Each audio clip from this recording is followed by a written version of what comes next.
अरे भाई, पता नहीं क्या बात है, अपने गांव का हरिया किसान और उसकी पत्नी सुमन दोनों गायब हैं। दोनों का कोई अता पता नहीं। अरे कैसी बातें कर रहे हो भाई, ये कब हुआ है? अरे पूरे गांव में खबर फैली पड़ी है। कल रात को दोनों खेत की तरफ जा रहे थे, लेकिन लौटकर आए ही नहीं। तो हो सकता है अपने खेत पर होंगे। पूरा गांव ढूंढ कर आया है भाई। जानते हो क्या मिला वहां पर? क्या हुआ भाई, क्या मिला? बताओ हमें, क्या मिला? अरे हरिया की पत्नी सुमन के कपड़े पड़े हुए थे। शरीर का एक एक कपड़ा फटा हुआ झोपड़ी के बाहर पड़ा था, लेकिन दोनों पति पत्नी का कोई पता ठिकाना नहीं था।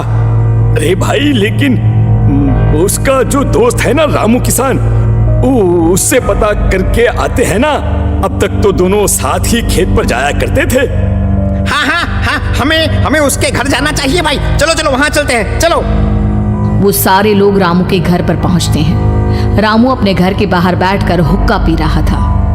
आज सारे के सारे लोग टोली बनाकर मेरे घर क्यों आ रहे हैं? क्या कोई मर गया क्या भाई? अरे कैसी बातें कर रहे हो? तुम्हारा सबसे अच्छा दोस्त हरिया और उसकी पत्नी गायब है, और तुम यहाँ बैठकर हुक्का पिए जा रहे हो हैं? रामू ने अजीब सी नजरों से उन सब गांव वालों की तरफ देखा, जिसकी वजह से वो लोग एक बार के लिए डर गए। गायब है? अरे गायब नहीं है, मुक्ति मिल गई है। उन दोनों को मुक्ति मिली है। इस दुनिया में आकर हर इंसान पाप करता है, और उसे उसके पापों के लिए मुक्ति मिलना बहुत जरूरी है। अरे ये कैसी बहकी बहकी बातें कर रहे हो भाई, हैं? और इसका चेहरा अजीब सा क्यों लग रहा है? लगता है दोस्त के मरने का गम बैठ गया है। पागल हो गया है शायद ये पागल। ये बात सुनते ही रामू चीख कर जोर से चिल्लाते हुए कहता है, पागल मैं नहीं हूँ, पागल तुम सब हो, और ये शैतानी जंगल अब तुम में से किसी को नहीं छोड़ने वाला, सबको खा जाएगा। याद रखना मेरी बात। ए शैतानी जंगल? कैसा शैतानी जंगल? लगता है रामू पागल हो चुका है। हमें यहाँ से चलना चाहिए भाई। चलो चलो चलो। तभी रामू की पत्नी बाहर आती है। नहीं नहीं, आप लोग इनकी बात का बुरा मत मानिए। 2 दिन पहले हरिया के साथ खेत पर गए थे। जब से वहाँ से आए हैं तब से ऐसी ही बातें कर रहे हैं। भगवान जाने ऐसा क्या देख लिया उन्होंने, खेत में कुछ भी बड़बड़ाते रहते हैं। लेकिन गांव के लोगों ने कमला की कोई बात नहीं सुनी, और वो सब वहां से चले गए। रात अब धीरे धीरे ढलने लगी थी। तभी अचानक किसी ने धीमी सी आवाज में रामू को पुकारा। रामू, आ जाओ, मैं तुम्हारा इंतजार कर रहा हूँ। और सुनो, अपनी पत्नी को साथ लेकर आना, नहीं तो काम अधूरा रह जाएगा। ये आवाज सुनते ही रामू के चेहरे पर शैतानी मुस्कुराहट आ जाती है। वो धीमे कदमों से अपने घर के अंदर आता है। क्या हुआ? तबीयत ठीक है ना अब आपकी? मैं तुझे अपने साथ खेत पर ले जाने आया हूँ, चल। मैं तुम्हारे साथ कहीं नहीं जाने वाली। मुन्ना गहरी नींद में सो रहा है, और उसे अकेला छोड़कर मैं तुम्हारे साथ खेत पर नहीं आ सकती।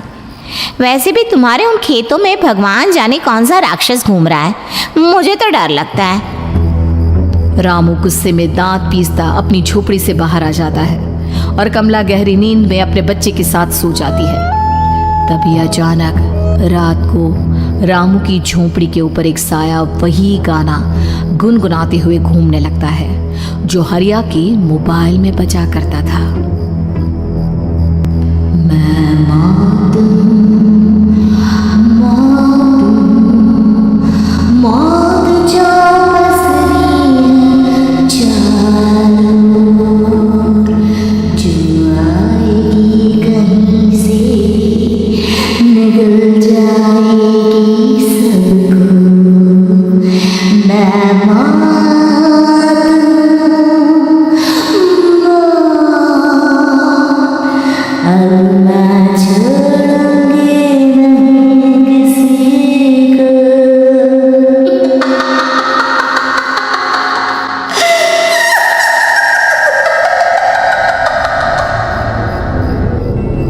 ये आवाज सुनकर रामू की पत्नी कमला की आंख खुलती है और वो देखती है कि उसका मुन्ना अपनी जगह से गायब था।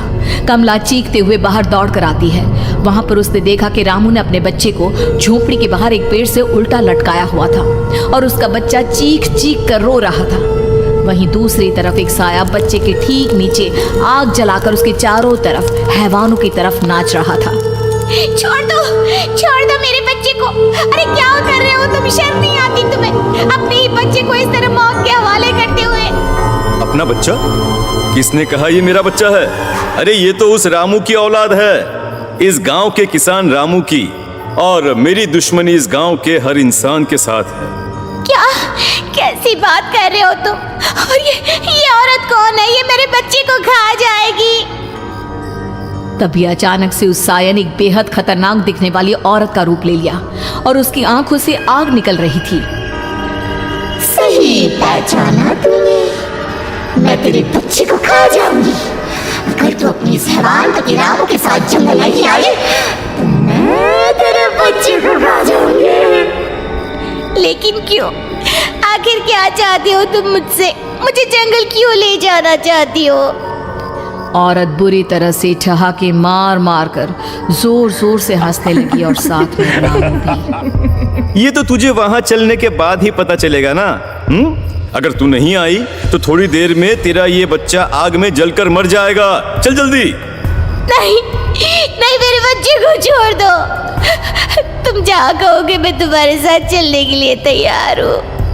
और उसके बाद उस बच्चे को झोपड़ी में लिटाकर आगे आगे वो साया चल रहा था और उसके पीछे पीछे रामू अपनी पत्नी के बाल पकड़कर उसे घसीटते हुए जंगल की तरफ ले गया। जंगल में जाने के बाद कितनी खूबसूरत हो तुम। आज की रात बस तुम और मैं एक दूसरे के साथ रहेंगे। मुझे तुमसे बहुत डर लग रहा है। तुम्हें क्या हो गया है? तुम तो बिल्कुल ठीक थे। वो होगा जो हमारे बीच होना चाहिए। तो आओ अपने आप को मेरे हवाले कर दो। कमला ने डर की वजह से अपनी दोनों आंखें कसकर बंद कर ली थी। रामू ने बुरी तरह से चीख कर कमला से कहा, आंखें खोलो अपनी और मेरी तरफ देखो। कमला ने जैसे ही अपनी आंखें खोली उसने देखा कि रामू एक खतरनाक खूनी हैवान में बदल चुका था। कौन हो तुम? जाने दो मुझे।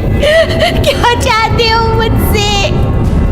वही जो एक आदमी एक औरत से चाहता है। मैं तुम्हारा पति रामू नहीं बल्कि इस जंगल का एक भेड़िया हूँ और आज की रात तुम्हारे खून से अपनी प्यास बुझा जाऊं। और उसके बाद वो जंगल कमला की दर्दनाक चीखों से गूंज उठा। अगली सुबह कमला के कपड़े भी जंगल में उसी तरह पाए गए जैसे कि सुमन के पाए गए थे। इस घटना के बाद पूरे गांव में दहशत का माहौल था। अपने माँ बाप की मौत और गांव में हो रहे इस तरह की घटनाओं की खबर सुनकर किशन शहर से गांव लौट आया था। अपने माँ बाप की बेदर्द मौत की वजह से वो बहुत परेशान था। तभी अचानक उसे अपने घर में खाट के नीचे पड़ा हुआ वो मोबाइल फ़ोन मिला जो उसने अपने पापा हरिया को गिफ्ट किया था। अरे कितने प्यार से पापा के लिए मोबाइल फोन लेकर आया था। इसे एक दिन भी काम में नहीं ले पाए। और आखिर कौन है जो गांव में इस तरह की हत्याएं कर रहा है? क्या है इन सब के पीछे? क्या है? मुझे पता करना ही होगा, वरना एक दिन पूरा का पूरा गांव खाली हो जाएगा। इस गांव में एक भी जिंदा इंसान नहीं बचेगा। गांव के लोगों की मदद करने के इरादे से किशन अपने गांव से दूर एक दूसरे गांव में बहुत बड़े तांत्रिक के पास मिलने के लिए गया। तांत्रिक बाबा, अब आप ही कुछ उपाय बता सकते हैं। भगवान जाने हमारे गांव को किसकी नजर लग गई है। नजर नहीं लगी है, किसी ने तुम्हारे गांव को बद्दुआ दी है।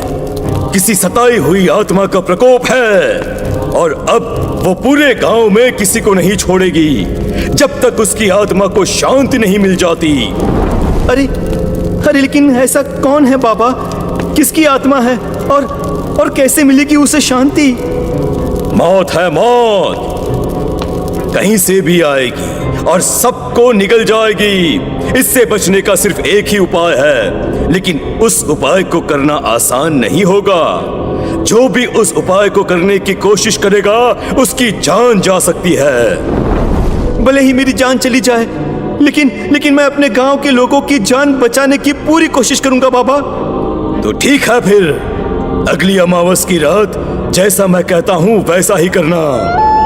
अमावस की रात तांत्रिक के बताए अनुसार किशन अपने साथ केरोसिन लेकर जंगल की तरफ चल पड़ा। उसके हाथ में देवी के मंदिर का सिंदूर भी था। किशन जंगल के बीचों बीच पहुंचा।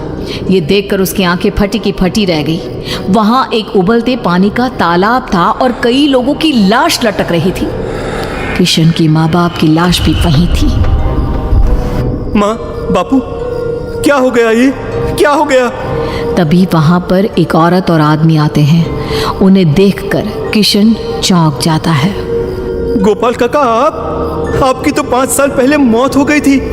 और निर्मला काकी, आप? हाँ, मौत तो हो गई थी, लेकिन तुम ये नहीं जानते कि हमारी मौत कैसे हुई थी। क्या क्या कहना चाहते हैं आप?